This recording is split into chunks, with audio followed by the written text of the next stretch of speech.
Dans cette vidéo, nous allons apprendre à montrer qu'un treillis est isostatique. Alors, petit rappel de ce qu'est un treillis. Un treillis, c'est un assemblage de barres. Une barre, c'est un élément rectiligne qui est articulé aux deux extrémités et qui n'est sollicité par des forces que à ces deux extrémités. Un élément rectiligne qui aurait une force entre les deux rotules n'est pas une barre, c'est une poutre. Les treillis sont donc des assemblages de barres. La méthode qu'on utilise pour montrer qu'un treillis est isostatique est en fait dérivée de la méthode générale que nous avons vue dans la vidéo précédente pour montrer qu'une structure est isostatique. Donc, petit rappel, le nombre d'inconnus est égal au nombre d'équations et on sépare la structure en morceaux et on compte 3 équations d'équilibre par morceau.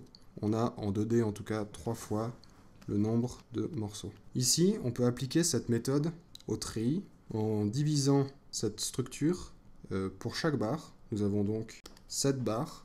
Il faut donc diviser la structure en 7 morceaux. Comme ceci est un petit peu long et pas vraiment intéressant, nous avons donc une théorie simplifiée pour les treillis qui utilise l'avantage des barres. Nous avons en fait une inconnue par barre. Cet inconnu, c'est l'effort interne n, l'effort normal.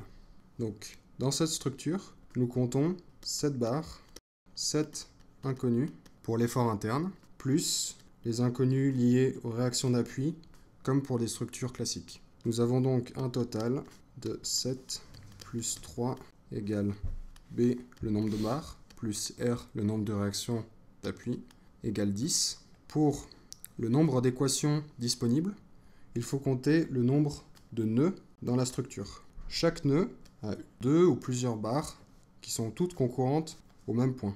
Cela donne donc 2 équations d'équilibre. La troisième équation, linéairement dépendante des 2 autres, puisque les 3 forces sont toutes concurrentes dans le même point, l'équation des moments est automatiquement satisfaite. Si l'on note n est égal au nombre de nœuds, le nombre d'équations E est égal à 2n, et dans notre cas, est égal à 2 fois 5 égale 10 équations. Le treillis est isostatique, interne plus externe. Prenons un autre exemple. Ce treillis a 3 inconnus dans ses réactions d'appui.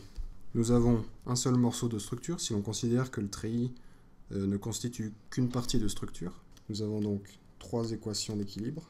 La structure est isostatique externe.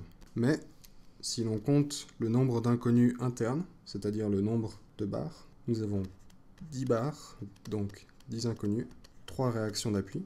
Cela fait un total de 13 inconnus pour 6 nœuds, soit 12 équations.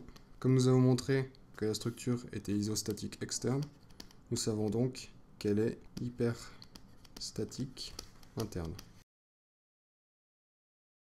Pour conclure, cette méthode n'est valable que pour les treillis. Il est important de ne pas appliquer cette méthode aux structures classiques à poutres, puisque vous obtiendrez des résultats faux.